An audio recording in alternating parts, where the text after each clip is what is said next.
Sige po. Hayaan muna nating makababa ang mga bubuwit.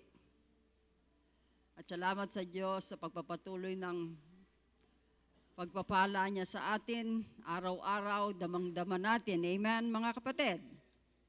Nararanasan niyo po ba ang pagkupkup ng Diyos? Damang-dama po natin yan. No one can deny. Lahat po tayo, tinatanggap natin ang kanyang biyaya. Not only with the specific time, kundi sa bawat saglit. Ano po? Bawat saglit. Mararanasan natin at nararanasan natin ang pag-ibig ng ating dakilang Diyos.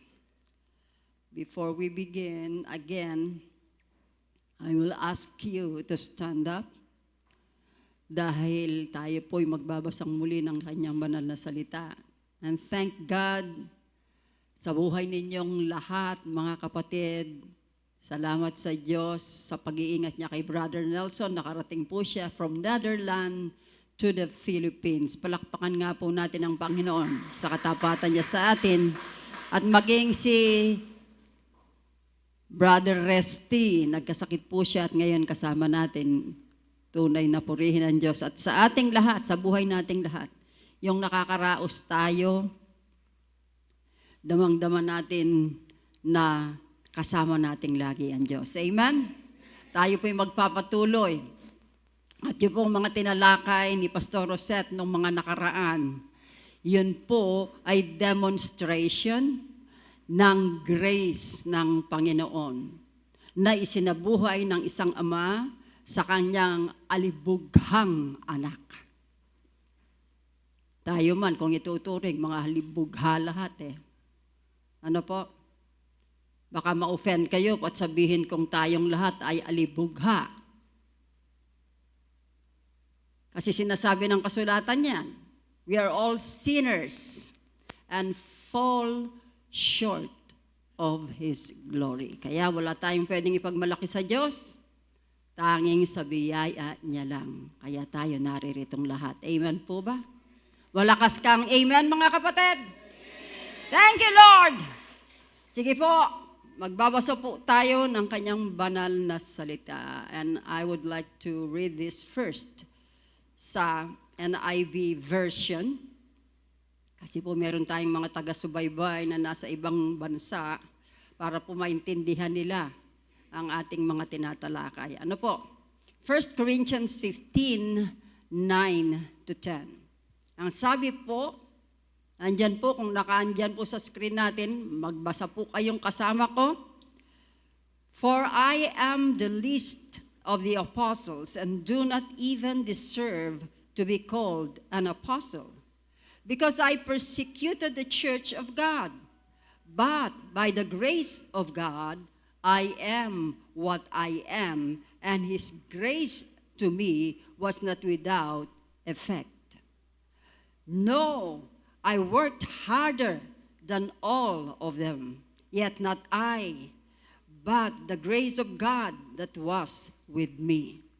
Yan po ang sabi sa 1 Corinthians 15, 9 to 10, saang salita ng Diyos, Biblia version naman po. Ako ang pinakahamak sa mga apostol at hindi nga ako karapat-dapat tawaging apostol dahil inusig ko ang iglesia ng Diyos. Ngunit dahil sa awa ng Diyos sa akin, naging apostol ako at hindi nasayang ang biyayang ipinagkaloob niya sa akin dahil higit akong nagpagal kung iahambing sa ibang mga apostol. Bagamat ito ay sa pamamagitan ng tulong ng Diyos at hindi ng aking sarili lamang. Pagpalain ng Panginoon ang kanyang banal na salita. Tayo po ay manalangin. Amin Diyos, nagpapasalamat kami sa inyo. Talagang pinauunawa mo sa amin kung ano ang aming standing sa inyong harapan. Nililinaw mo ito'y mabuti sa amin upang ito po ay aming makain. Kumbaga, tumimong mabuti sa aming mga puso. At magdulot ito ng kaliwanagan sa aming mga pag-iisip. Nagpapasalamat po kami sa iyong banal na salita. At sa umagang ito muli, mag-aaral kami Bigyan mo kami ng kakayahang maintindihan ito, Banal na Espiritu. Dahil kayo naman ang aming guro. Kayo ang aming helper, teacher, and comforter. Samahan niyo po kami. Hayaan mo ang kalooban mo ang mangusap sa mga puso namin at alisin mo ang anumang pagmamalaki, kataasan sa amin, Lord. Turuan mo kaming laging mapagpakumbaba at handang magpaturo sa inyong mga salita. Samahan niyo po kami, even your servant, use my tongue only as your footstool. Speak to your people, O God. Salamat po. In Jesus' mighty name we pray. Amen, amen, and amen. Makakaupo na po tayong lahat. Thank you, Lord.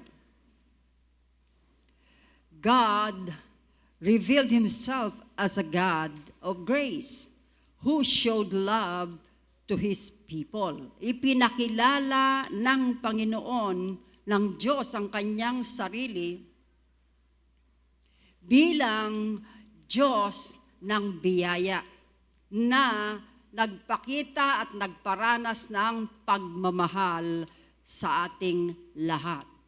Not because they deserve it, not because we deserve it, but because of His own desire to be faithful to the covenant promises made to Abraham, Isaac, and Jacob. O, huwag kayong magtataka, bakit? Promises made to Abraham, Isaac, and Jacob. Bakit po kasama tayo samantalang they are there in Israel? Mga Hudyo sila, we are Filipinos. Alam niyo po bang itong pangako, yung covenant promises ng Panginoon, ng Diyos kay Abraham, Isaac, at Jacob, kasama po ang buong daigdig. Lahat ng nilikha ng Diyos kasama po dyan. Ano po, kung hindi niya isasama, aba mapapahamak po ang mga tao at hindi niya po kalooban iyon. Ang sabi sa Bible commentary, justice is getting what we deserve. Mercy is being spared what we deserve. Grace is being given what we do not deserve. Ano po? Ang biyaya po ay ibinigay sa atin kahit hindi tayo karapat-dapat. O, yan po, napakaganda, ano po? Sa pamamagitan, sabi, God's grace in the giving of His Son. O, yan. Sa pamamagitan ng pagkakaloob niya sa kanyang anak. Para kanino? For us. Undeserving sinners. Mga undeserving sinners po tayo. Ano po?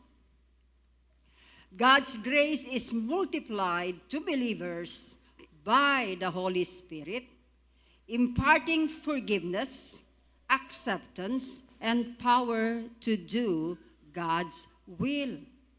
Gayon din naman, ang biyaya ng Diyos ay pinarami sa mga mananampalataya sa pamamagitan ng Banal na Espiritu. Ipinagkaloob ang pagpapatawad, pagtanggap, at kapangyarihan na isagawa ang kanyang kalooban. Iyan po ay biyaya na sinasabi.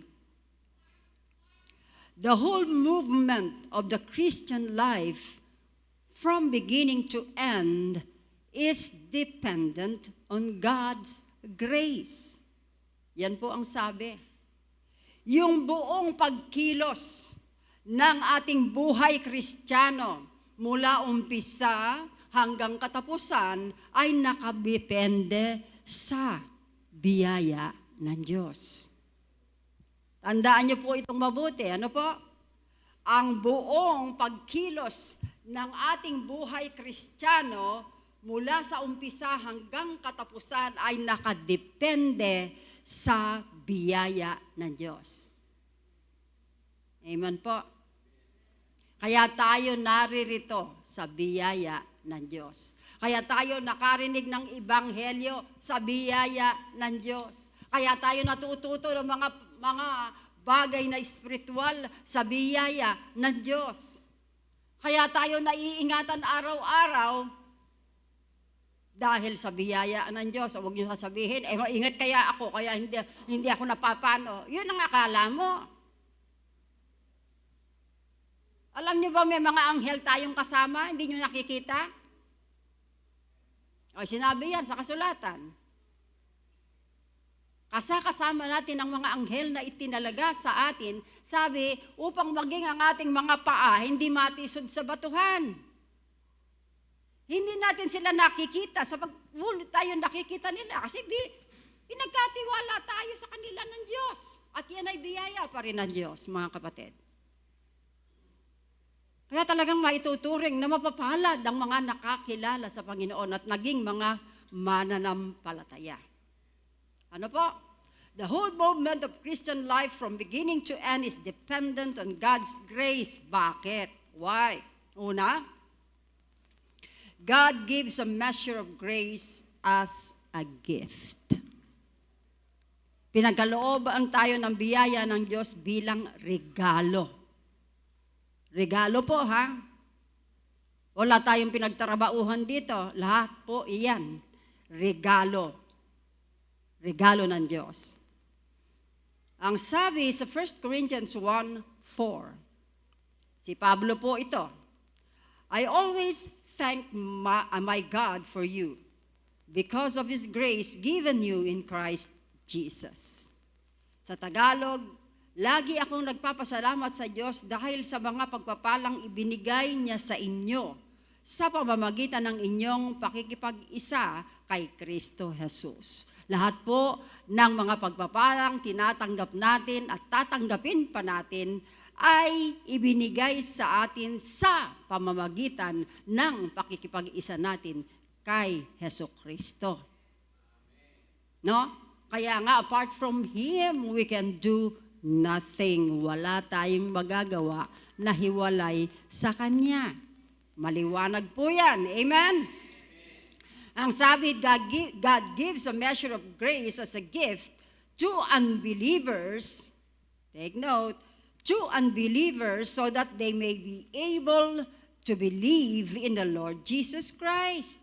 Kaya ibinigay ang regalong ito ng Diyos na biyaya sa mga mananampalataya upang sila ay magkaroon ng kakayahang manampalataya. Take note again, makapanampalataya sa Panginoong Hesukristo.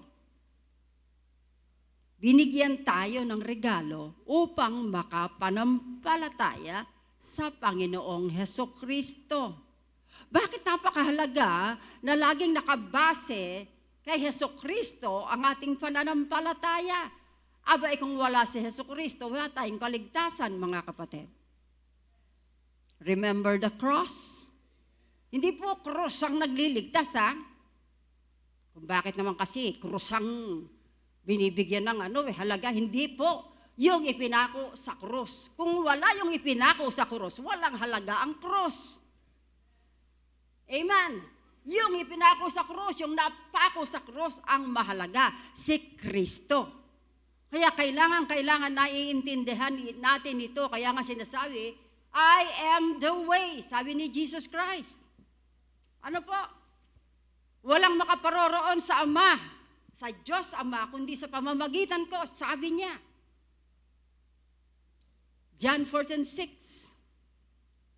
Kaya tatandaan nating mabuti, lahat po iyan ay sa pamamagitan ng pananampalatayang ipinagkaloob sa atin na regalo ng Diyos upang tayo ay makapanampalataya sa Kanyang anak na si Jesus.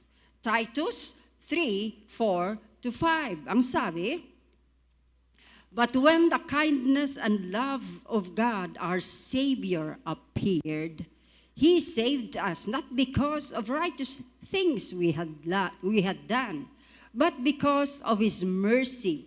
He saved us through the washing of rebirth and renewal by the Holy Spirit. Pakisuyo nga po. Nahihirapan ako eh. Baka mamaya pagbaba ko, wala na akong boses. Thank you po. Sa Tagalog, ang sabi binasa natin kanina sa Titus, ngunit nang mahayag ang biyaya at pag-ibig ng Diyos na ating tagapagligtas, iniligtas niya tayo hindi dahil sa ating mabubuting gawa, take note ha, kundi dahil sa kanyang awa. Iniligtas niya tayo sa pamamagitan ng banal na Espiritu, take note again. Iniligtas niya tayo sa pamamagitan ng banal na Espiritu na naghugas sa atin at nagbigay ng bagong buhay. Amen. Amen. Amen. Sige po, palakpakan natin ang Diyos. Take note ha, ito po yung papel ng banal na Espiritu. Nung tayo po ay manampalataya, kilos po yan ng Espiritu Santo, hindi natin gawa iyan. Narinig natin ang salita. Sabi sa kasulatan, faith comes from hearing and hearing the Word of God. Dumarating ang pananampalataya sa pamamagitan ng pagkakarinig at pagkakarinig ng salita ng Diyos. At salita ng Diyos, sinusumulat niya ang banal na Espiritu. At ang banal, kaya makapangyarihan ang salita ng Diyos, hiningihan niya ng banal na Espiritu. At siya ngayon ang mangungusap sa atin, sa ating puso, to make us realize that we are sinners. Na tayo po ay mga makasalanan. Number 2, bakit? Ano ang ipinagkaloob ng Diyos as a measure of grace, as a gift? Pangalawa, God gives grace to believers to be set free from sin. Ibinigay niya ang kanyang biyaya sa mga nakapanampalataya upang makawala sila mula sa kasalanan. Pinakawalan tayo sa gapos ng kasalanan. Tatanungin niyo ako, bakit ba, pastora, paulit-ulit na ako'y makasalanan? Samantalang hindi naman ako pumatay, hindi naman ako nagnakaw, hindi ako ganyan, etc., etc. Alam niyo po bang minana natin yan? We have a sinful nature, mga kapatid, and no one can escape. Pumasok ang kasalanan sa mundo dahil kay Adan. Sino ba si Adan? Siya ang ating kanunuan. At dahil tayo'y tao, kaya naman, paglabas natin sa mundo, makasalanan na rin tayo. May bahid na tayo sa ayaw natin at sa gusto. Kaya yan po, kaya tayo napawalay sa Panginoon because of that. At dahil ang ating Diyos ay banal, hindi niya kayang tingnan ng kasalanan. Mga kapatid, I don't know how to say it, but napaka-banal ng ating Panginoon na hindi niya kayang tingnan ang kasalanan. Nakita niyo, remember? Nung akuin na ni Jesus ang lahat ng kasalanan doon sa krus, ang sabi niya, Father, why have you forsaken me? Talagang itinalikod ng Diyos Ama ang kanyang paningin sa kanyang anak na nakapako sa krus dahil ang lahat ng kasalanan ng lahat ng tao sa mundo, yung mga naipanganak na at ipapanganak pa lang, ay dala-dala na ni Jesus doon sa krus. Kaya hindi niya kayang masdan ang kanyang anak. Kaya nga sinabi, why have you forsaken me? Ano po? Romans 6:22 ang sabi. When you were slaves to sin, you were free from the control of righteousness. When you were slaves to sin, you were free from the control of righteousness. But now that you have been set free from sin and have become slaves of God, the benefit you reap leads to holiness, and the result is eternal life. Ang sabi sa Tagalog, nung alipin pa kayo ng kasalanan, wala kayong pakialam sa matuwid na pamumuhay. Pero pinalaya na kayo sa kasalanan at alipin na kayo ng Diyos, at ang dulot nito'y kabanalan at buhay na walang hanggan. Kaya nakita nyo, nung hindi pa kayo Christian, kahit anong gawin nyo, walang sumbat na dumarating. Kaya nga tayo nalululong sa kasalanan, paggawa ng kasalanan, walang kumukontrol sa atin. Hindi natin alam kung ano ang katwiran. Pero noong numaya na tayo, pinalaya na tayo sa kasalanan at naging alipin na tayo ng Diyos, nagdulot ito ng kabanalan sa atin at buhay na walang hanggan. Tingnan nyo. Pag kayo, ngayon, talagang napakalaking tukso ng social media. Ano po? Lalo na yung mga laro, yung mga aro-aro, yung mga puzzle-puzzle, yung mga naku, pag naano ka, ay talaga po ako, sabi ko nga, Lord, ganito po pala. Pero salamat na lang at dumarating ang conviction. Dumarating ba ang conviction sa inyo pagka nalululong kayo sa mga ganyan at niwala na kayong panahon magbasa ng banal na salita ng Diyos at manalangin? Ang tunay na anak ng Diyos may guilt na mararamdaman sa puso niya, may sumbat. At hindi tayo mapapalagay hanggat hindi natin itutuwid kung ano ang dapat ituwid. At yan ang sinasabi. Natututo tayong gawin kung ano ang tama. We are the righteousness of God is already in control to all of us. Kaya napipigilan na tayong gumawa ng kasalanan. Kaya ikaw, mister, pag nadako ka dun sa sexy at nasabi ng Panginoon, oy, may asawa ka na. Oo nga pala, Lord.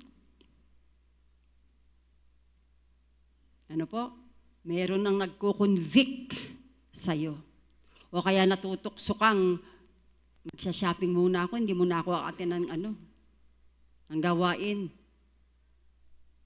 Merong sumbat na dumarating sa puso mo. At magpasalamat tayo sa Diyos kung gano'n ang nararamdaman natin. Kasi yan ang katunayan na tunay ka nang anak ng Diyos.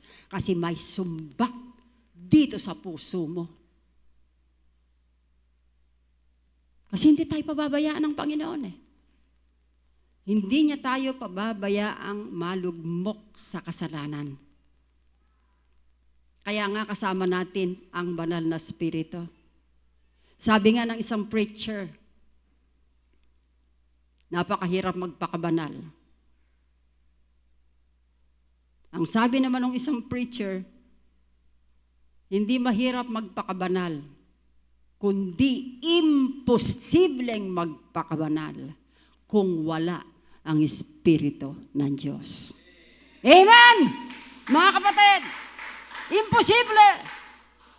Hindi natin magagawa ang dapat natin gawin kung walang Holy Spirit sa atin. Kaya nga nandyan siya. Kaya nga ang tawag sa kanya, helper, teacher.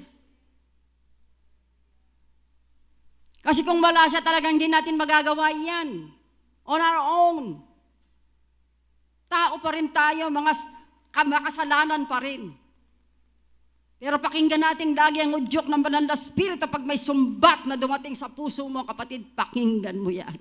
At humingi ka ng tawad sa Diyos. Ang kanyang biyaya hindi natatapos.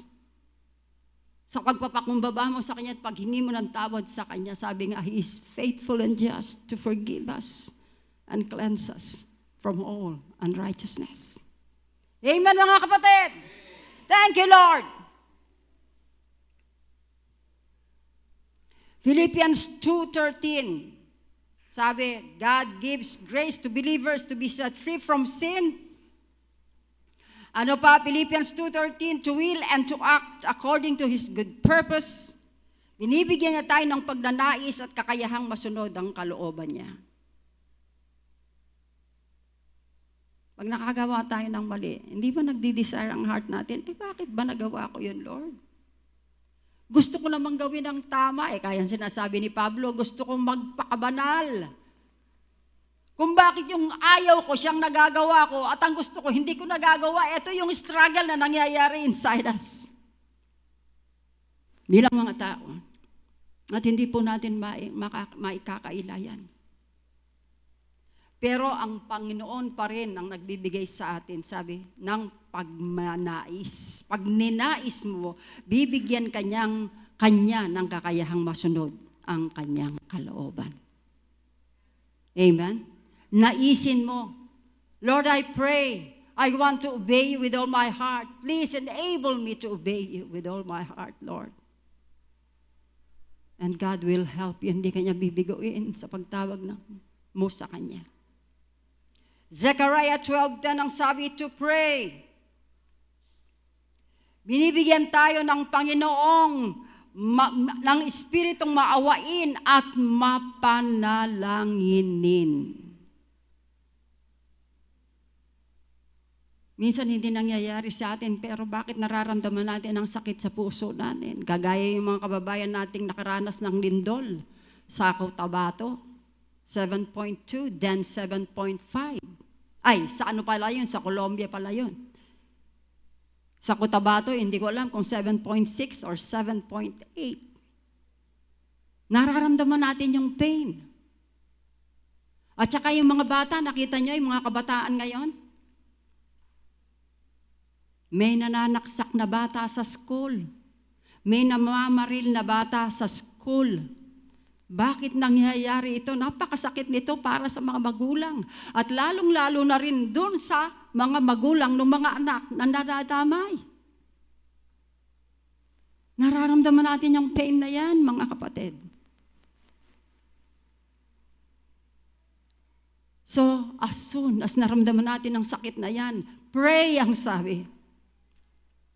Nagkakaroon tayo ng marubdob na awa doon sa mga taong naapektuhan nito. At ipinapanalangin natin sila, tinihingi natin sila ng lakas sa Panginoon. The attitude of a person full of grace from God. Ano pa po?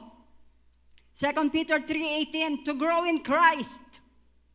Lumago kayo sa biyaya ng Diyos at sa pagkakilala sa ating Panginoon at tagapagligtas na si Jesucristo. Ito po ang dapat nangyayari sa atin, na lumalago tayo kay Kristo. Na lumalago tayo sa biyaya ng Diyos at sa pagkakilala sa ating Panginoong Jesus at tagapagligtas na si Jesucristo. Lagi tayong lumalago. Na siya ang ating tinatawag lagi, every time. Wag na wag po tayong magkukulang, wag po nating kalilimutan na lagi nating tawagin ang pangalan ng ating Panginoong Hesukristo. At hindi po tayo mamibigaw, mga kapatid. Ano man ang pinagdaraanan mong mga pagsubok sa buhay, call upon the name of Jesus. At hindi niya kayo bibiguin, tayong lahat. Hindi niya bibiguin. Acts 11:19, to witness for Christ. Dapat tayong mga mananampalataya na tumanggap ng biyaya galing sa Diyos, pinapahayag natin ang magandang balita. Ang sabi, pinapahayag nila ang magandang balita kahit saan sila pumunta. Sino man ang ating makaharap. Let's do our job. Bakit naman dapat kong gawin yon? Kapatid, kung wala rin ginamit ang Diyos na instrumento para ipakilala sa iyo ang kaligtasan sa pamamagitan ni Kristo, wala ka ngayon dito. Tandaan po nating lahat, may kanya-kanya tayong impluensya, meron tayong kanya-kanyang lugar na kung saan dinadala tayo ng Diyos upang ang mga taong nangangailangan kay Jesus ay makarinig ng magandang balita. Mga kapatid, mga instrumento tayo At kailangan nilang marinig iyon. Kaya nga laging ipinagtatagubilin sa atin at itong kaisa-isang utos na iniwan sa atin, Matthew 28:19-20, Go and preach the gospel to all nations and make them my disciples. Mahalagang mahalaga po. Kasi kung hindi makakarinig ng ebanghelyo ang tao, kahabag-habag ang kanyang kahihinatnan. Lagi po nating tatandaan yan. Without Jesus, kahit sabihin mo pang nabuhay siyang mabuting tao, lahat ng kayamanan niya ibinigay niya sa charity, without Jesus, wala rin po. Malinaw ang sinasabi ng kasulatan, amen? I am the way, the truth, and the life. No one goes to the Father except through me. Malinaw po yan. Huwag na huwag po kayong mag-aalinlangan. Kailangan ng tao ang Panginoong Hesukristo. No amount of religion. Ano po? No amount of religion can save people. Hindi po relihiyon ang nagliligtas. Ang tanging nagliligtas ay ang Panginoong Hesukristo. Maaari po ba nating palakpakan ang ating Diyos? Amen. Thank you, Lord. Ang sabi pangatlo, God's grace must be diligently desired and sought. Ang biyaya ng Diyos ay dapat buong sipag nating hangarin at hanapin. Hebrews 4:16, let us then approach God's throne of grace with confidence, so that we may receive mercy and find grace to help us in our time of need. Ang sabi po sa Tagalog, kaya huwag tayong mag-atubiling lumapit sa trono ng maawaing Diyos para matanggap natin ang awa at biyayang makakatulong sa atin sa panahon ng pangangailangan. Uulitin ko, kaya huwag tayong mag-atubiling lumapit sa trono ng maawaing Diyos para matanggap natin ang awa at biyayang makakatulong sa atin sa panahon ng pangangailangan. Ano ang sabi ng mga anak ng Diyos? Malakas na! Amen! Kaya nga sinasabi rito, God's grace must be diligently desired and sought. Buong kasipagan nating hangarin at hanapin ang biyaya ng Diyos sapagkat ito'y laan talaga para sa atin. Ang sabi, huwag tayong mag-atubiling hingin sa Panginoon at lumapit tayo sa trono, sa kanyang trono. Dahil kailanman, hindi niya tayo ipagtatabuyan. Dalawang kamay niya tayong tatanggapin, kagaya nung ama, nung prodigal son, na kahit hindi siya kinilala bilang ama ng tahanan, kinuha yung kanyang manat, winaldas niyang lahat sa malayong lugar. Pero nung bumalik siyang muli sa kanyang ama, walang ginawa ang amang ito kundi maghintay. Maghintay sa kanyang alibughang anak. Tayo man ganyan ang damdamin ng Diyos sa atin, mga kapatid. In spite of our shortcomings, in spite of what we have done, buong pusong naghihintay ang Diyos sa atin doon sa kanyang trono. Dalawang kamay nakalahad. Hinihintay tayong lumapit at sabihin sa kanya ang ating mga pangangailangan. At kung hindi natin sasabihin sa kanya, napipighati ang kanyang puso. At sinasabi niyang, bakit hindi mo maintindihan ang puso ko, anak? Ganyan ang pag-ibig ng Diyos sa atin.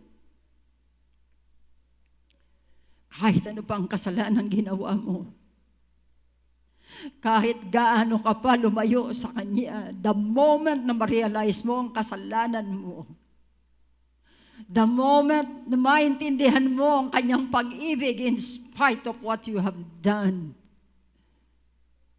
at humingi ka ng tawad, ibabalik niyang muli ang dati mong kalagayan bilang isang anak ng Diyos.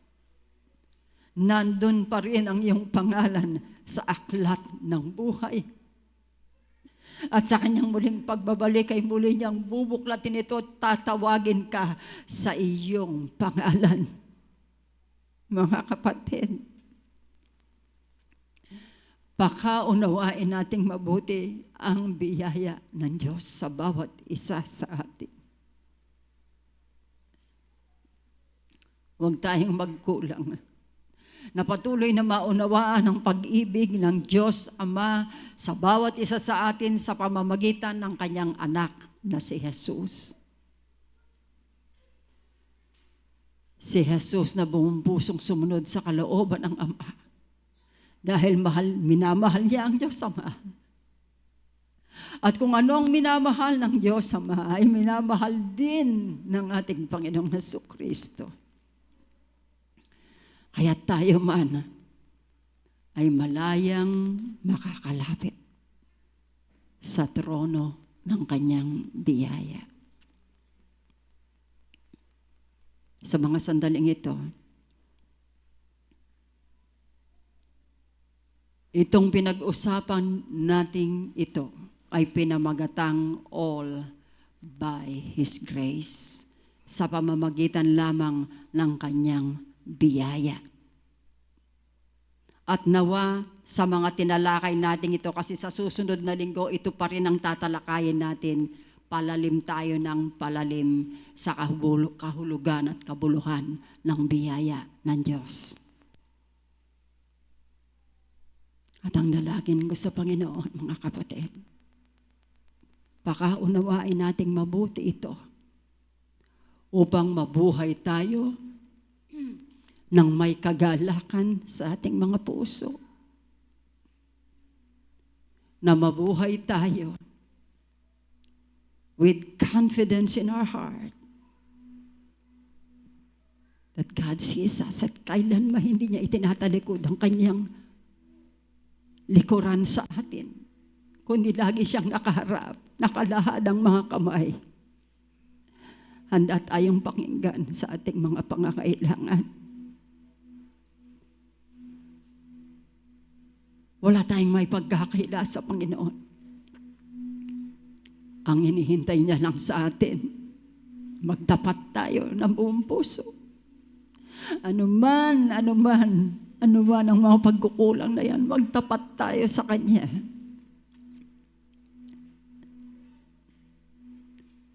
Dahil ang Kanyang biyaya ay sapat para sa ating lahat.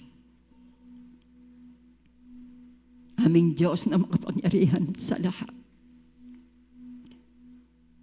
Nagpapasalamat kami sa mga ginawa mo at patuloy pa rin ginagawa para sa amin.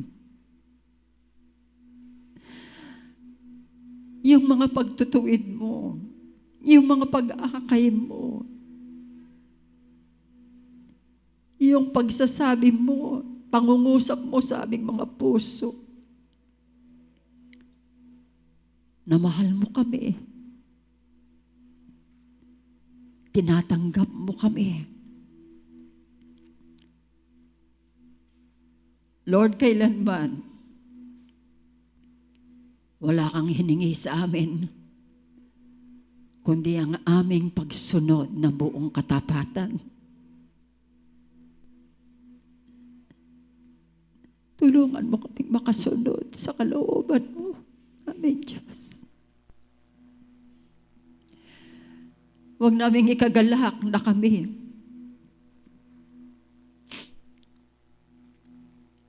ay nagkukulang, kundi lalo naming ikalungkot at maintindihan kailangan namin kayo. Sa mga sandaling ito, Panginoon, humaharap kami sa iyo. Walang maikakailang anuman. At siyasat mo ang puso ng bawat isa. Alam mo ang laman ng puso namin. Alam mo rin ang laman ng lahat ng aming mga pangangailangan. Mga kapatid, pwede po bang itaas niyo ang inyong dalawang kamay bilang pag-amin at pagsuko sa ating Panginoon? Aming Ama, sumabay po kayo sa dalangin ito. Aming Ama, araw-araw, ang dami naming pagkukulang sa iyo. Araw-araw, gusto naming magpakabanal, pero bumabagsak kami. Narito pa rin ang aming mga kahinaan. Pero gaya ng isang libugang anak, let us realize that we have sinned against you. And we ask for your grace. Yakapin kaming muli ng iyong biyaya upang lagi kaming makapanumbalik at ma-realize namin araw-araw ang aming mga pagkukulang sa iyo at bawat araw na ibinibigay mo sa amin, binibigyan mo kami ng pagkakataong baguhin yung mga nagawa naming mali kahapon at ituwid sa araw na ito. Iyan ang ilagay mong lagi sa isip namin. Bigyan mo kami ng kalayaang tunay na makatugon sa pag-ibig mo. Sapagkat kamangha-mangha ang pag-ibig niyo. Turuan mo kaming umibig gaya ng pag-ibig na pinararamdam mo sa amin. Imposible para sa amin ito. Pero dahil kinaroroonan kami ng iyong banal na Espiritu, naniniwala kami, we can do all things through Christ who gives us strength. Maraming salamat po sa paalala mo sa amin.